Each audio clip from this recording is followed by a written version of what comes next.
यूहन्ना की इंजील बाब 5।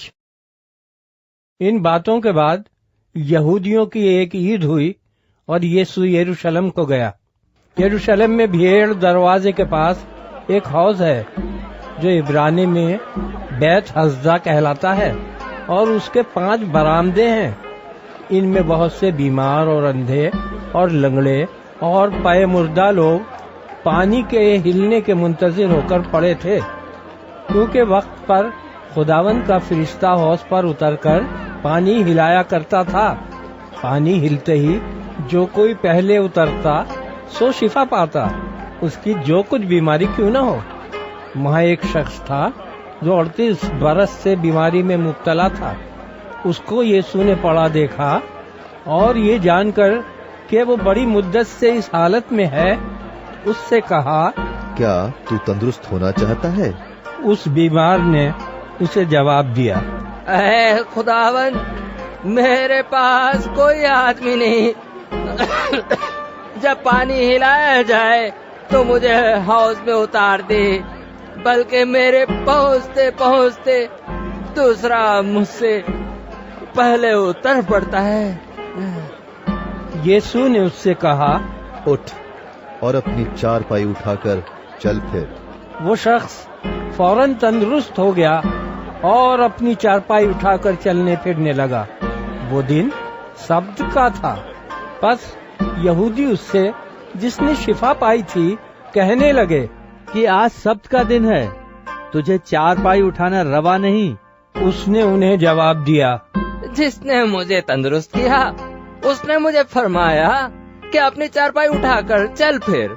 उन्होंने उससे पूछा, वो कौन शख्स है जिसने तुझसे कहा चारपाई उठाकर चल फिर? लेकिन जो शिफा पा गया था वो न जानता था कि कौन है, क्योंकि भीड़ के सबब से यीशु वहाँ से टल गया था। इन बातों के बाद वो यीशु को हैकल में मिला। उसने उससे कहा, देख, तू तंदुरुस्त हो गया है, फिर गुनाह न करना, ऐसा न हो कि तुझ पर इससे भी ज्यादा आफत आए। उस आदमी ने जाकर यहूदियों को खबर दी कि जिसने मुझे तंदुरुस्त किया वो यीशु है। इसलिए यहूदी यीशु को सताने लगे, क्योंकि वो ऐसे काम सब्त के दिन करता था। लेकिन यीशु ने उनसे कहा, मेरा बाप अब तक काम करता है और मैं भी काम करता हूँ। इस सबब से यहूदी और भी ज्यादा उसे कत्ल करने की कोशिश करने लगे कि वो न फकत सब्त का हुक्म तोड़ता, बल्कि खुदा को खास अपना बाप कहकर अपने आप को खुदा के बराबर बनाता था। बस यीशु ने उनसे कहा, मैं तुमसे सच सच कहता हूँ कि बेटा आपसे कुछ नहीं कर सकता, सिवा उसके जो बाप को करते देखता है, क्योंकि जिन कामों को वो करता है उन्हें बेटा भी उसी तरह करता है। इसलिए कि बाप बेटे को अजीज रखता है और जितने काम खुद करता है उसे दिखाता है, बल्कि इनसे भी बड़े काम उसे दिखाएगा, ताकि तुम ताज्जुब करो। क्योंकि जिस तरह बाप मुर्दों को उठाता और जिंदा करता है, उसी तरह बेटा भी जिन्हें चाहता है जिंदा करता है। क्योंकि बाप किसी की अदालत भी नहीं करता, बल्कि उसने अदालत का सारा काम बेटे के सुपुर्द किया है, ताकि सब लोग बेटे की इज्जत करें जिस तरह बाप की इज्जत करते हैं। जो बेटे की इज्जत नहीं करता वो बाप की जिसने उसे भेजा इज्जत नहीं करता। मैं तुमसे सच सच कहता हूँ कि जो मेरा कलाम सुनता और मेरे भेजने वाले का यकीन करता है, हमेशा की जिंदगी उसकी है और उस पर सजा का हुक्म नहीं होता, बल्कि वो मौत से निकलकर जिंदगी में दाखिल हो गया है। मैं तुमसे सच सच कहता हूँ कि वो वक्त आता है, बल्कि अभी है, कि मुर्दे खुदा के बेटे की आवाज सुनेंगे, और जो सुनेंगे वो जिएंगे।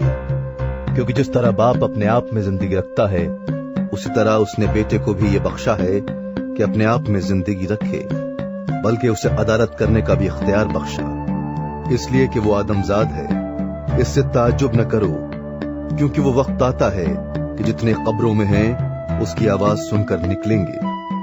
जिन्होंने नेकी की है जिंदगी की कयामत के वास्ते, और जिन्होंने बदी की है सजा की कयामत के वास्ते। मैं अपने आप से कुछ नहीं कर सकता, जैसा सुनता हूँ अदालत करता हूँ, और मेरी अदालत रास्त है, क्योंकि मैं अपनी मर्जी नहीं बल्कि अपने भेजने वाले की मर्जी चाहता हूं। अगर मैं खुद अपनी गवाही दूं तो मेरी गवाही सच्ची नहीं। एक और है जो मेरी गवाही देता है, और मैं जानता हूं कि मेरी गवाही जो वो देता है सच्ची है। तुमने यूहन्ना के पास पयाम भेजा और उसने सच्ची गवाही दी है, लेकिन मैं अपनी निस्बत इंसान की गवाही मंजूर नहीं करता। तो भी मैं ये बातें इसलिए कहता हूं कि तुम नजात पाओ।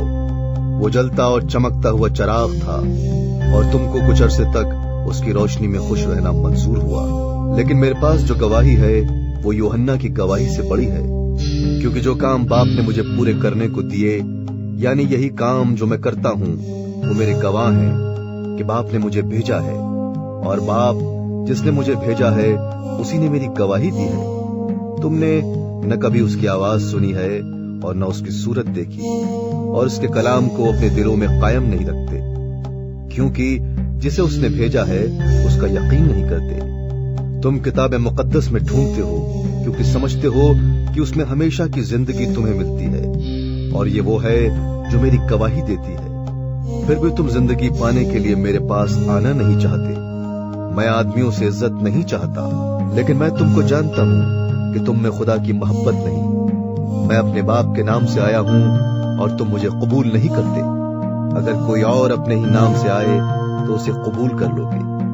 तुम जो एक दूसरे से इज्जत चाहते हो, और वो इज्जत जो खुदाए वाहिद की तरफ से होती है नहीं चाहते, क्यों कर ईमान ला सकते हो? ये न समझो कि मैं बाप से तुम्हारी शिकायत करूंगा। तुम्हारी शिकायत करने वाला तो है, यानी मूसा, जिस पर तुमने उम्मीद लगा रखी है। क्योंकि अगर तुम मूसा का यकीन करते तो मेरा भी यकीन करते, इसलिए कि उसने मेरे हक में लिखा है। लेकिन जब तुम उसके नविश्तों का यकीन नहीं करते तो मेरी बातों का क्यों का यकीन करोगे?